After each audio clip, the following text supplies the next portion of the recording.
السلام عليكم ومرحبا بكم في قناة وصفات ميسون. وصفتنا لنهار اليوم رايحة تكون مخبز باللوز، يجي معسل طري والبنة روعة، ورايح يكون ناجح من أول تجربة إن شاء الله، مع طريقة مفصلة لكيفية صنع ورود التزيين. نتمنى ينال إعجابكم ونروح للمقادير وطريقة التحضير. بسم الله. عندي 3 كيلات لوز أبيض رحيتو رقيق كيما راه بلا ما نحمصو، ما يعادل 350 غرام. نضيف له كيلة ناقصة صباع سكر عادي ما يعادل 110 غرام، ملعقة صغيرة فاني، قشور 2 حبات ليمون يكونوا متوسطين، وملعقة صغيرة زبدة. وهنا عندي البيض اللي نلم به العجينة، نستعمل زوت صفار مع بيضة كاملة.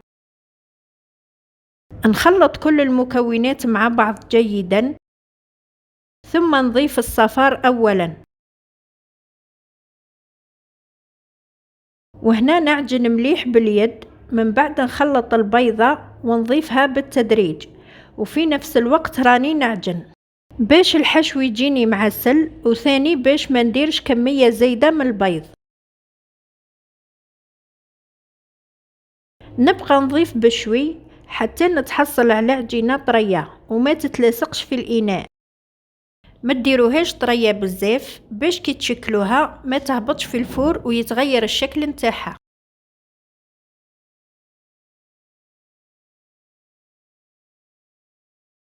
وهذا هو قوام العجينة اللي نتحصل عليه.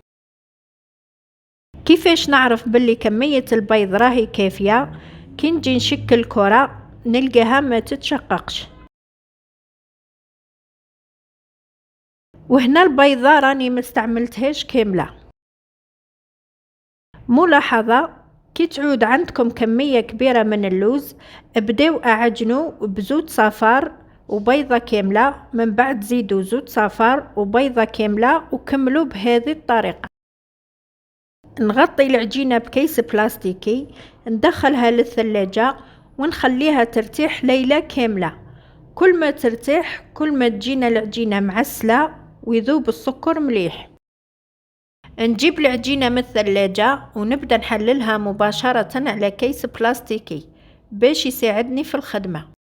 وهنا السمك نتاعها يكون على حسب ارتفاع المول، تقريبا 2 سنتيم. وبالنسبة للشكل استعملوا أي شكل تفضلوه. نحط من الفوق كيس بلاستيكي ونطبع باش نتحصل على شكل بومبي. هنا نطراسي برك ما نوصلش للأسفل.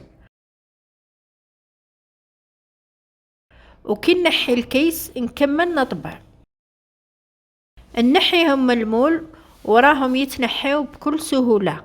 وإذا شفتوا الحبات يتلاصقوا أغطسوا المول في القليل من الفارينة وكملوا أطبعوا به. نعدل حواف الحبة قليلا بهذه الطريقة بلا ما فزت شكلها.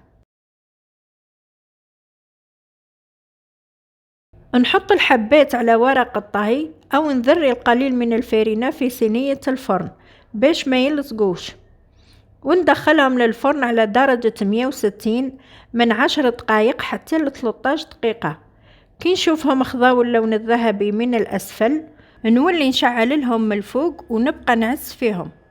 كي نشوفهم نشفوا ولا اللون نتاعهم أبيض نحيهم، ما لازمش يحماروا. وبعد مرور 13 دقيقة تلقاوهم نشفوا من الفوق ولكن يبقاو طريين. خرجوهم راهم كي يبردوا رايحين يحكموا رواحهم. وهنا إذا حمرتوا الحبات بزاف راهم رايحين يجيوكم يابسين. بالنسبة للطلية عندي بياض بيضة حجم صغير، فنجان شربات، وهنا درت فنجان سكر مع 2 فناجل ماء وقطعة صغيرة ليمون. وبعد ما يبداو يغليو نخليهم مدة 10 دقائق فوق النار ونحيهم. نخليها تبرد تماما باش نستعملها. وعندي أيضا 1.5 ملعقة عصير الليمون، 1.5 ملعقة ماء الزهر، نخلطهم مع بعض قليلا، ثم نضيف ملون أبيض. هنا الملون الأبيض نديروه حتى ولو كان رايحين نلونو الطلية بألوان أخرى. نذوب الملون مليح، من بعد نبدأ نضيف السكر جلاسي اللي كنت غربلته، نضيفه بالتدريج حتى نتحصل على قوام ما يكونش ثقيل بزاف وماشي خفيف.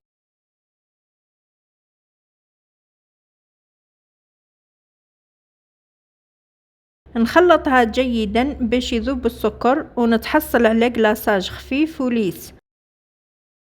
هنا كمية السكر ديت لي تقريبا 550 غرام. نغطيها بكيس بلاستيكي ونخليها ترتاح على الأقل ربع ساعة باش تخرج كامل الهواء اللي فيها. هنا كي جيت نطلي الحبات لقيت الطلية ثقيلة شوي، عاودت خففتها بالقليل من عصير الليمون.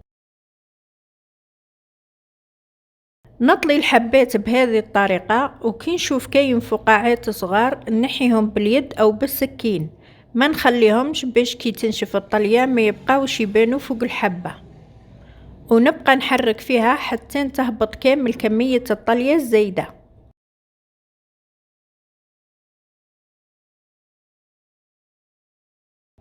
نحطها على أي شباك ونخليها تنشف ليلة كاملة.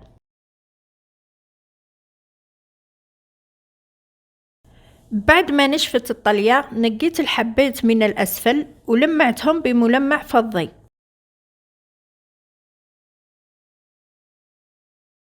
نجيب القليل من الطلية نديرها في لابوش، وأيضا ورود التزيين اللي خليتهم نشفوا مليح. تقدروا تزينوا بهم كيما راهم، ولا تقدروا تضيفوا لهم الملمع الفضي السائل على الحواشي. وطريقة صنع الورود تلقاوها مفصلة في آخر الفيديو. كملوا الفيديو برك للآخر.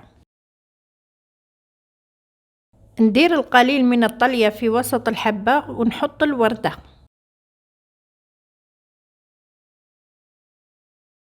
وهذا هو المخبز في صحن التقديم، يجي هايل بشكله البسيط والأنيق، راه معسل طري والبنة روعة.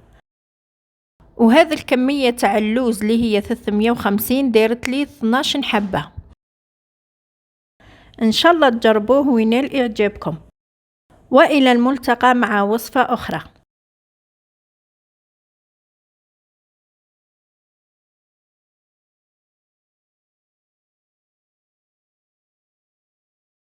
بالنسبة لورود التزيين لازم نخدمهم بيومين قبل ما نخدم المخبز باش ينشفوا مليح.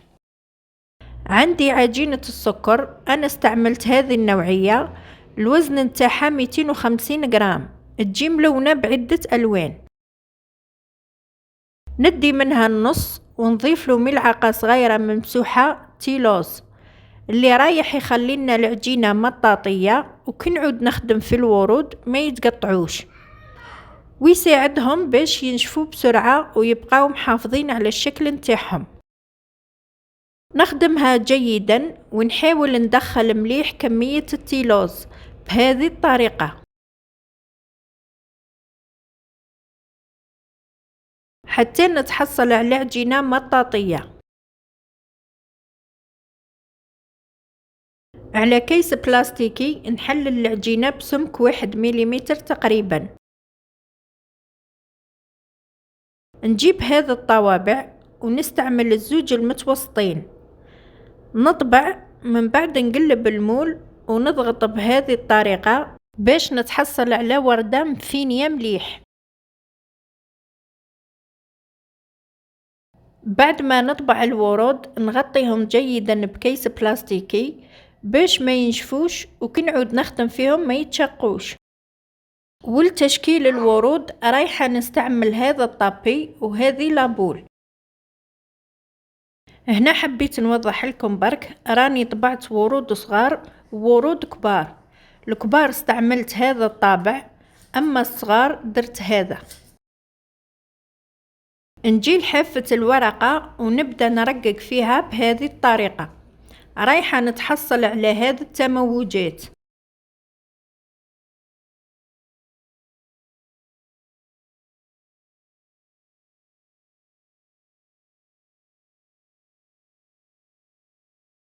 ونزيد نرقق الوسط ما نخليهش خشين.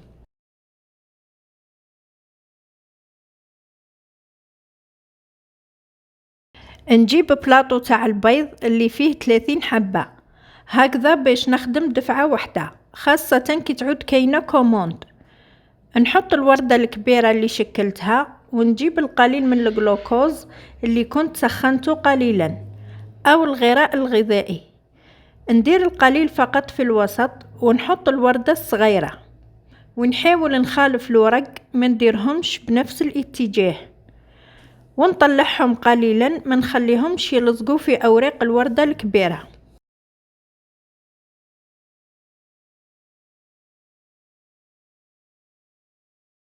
وفي وسط كل وردة ندير القليل من الجلوكوز، ونحط حبيبات التزيين متوسطة الحجم تكون بيضاء.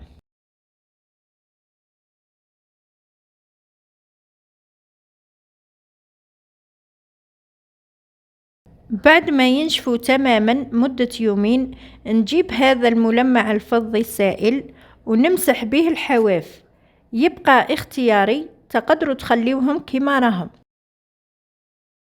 وهذه الكمية تاع 125 جرام من عجينة السكر ديرت لي 22 وردة.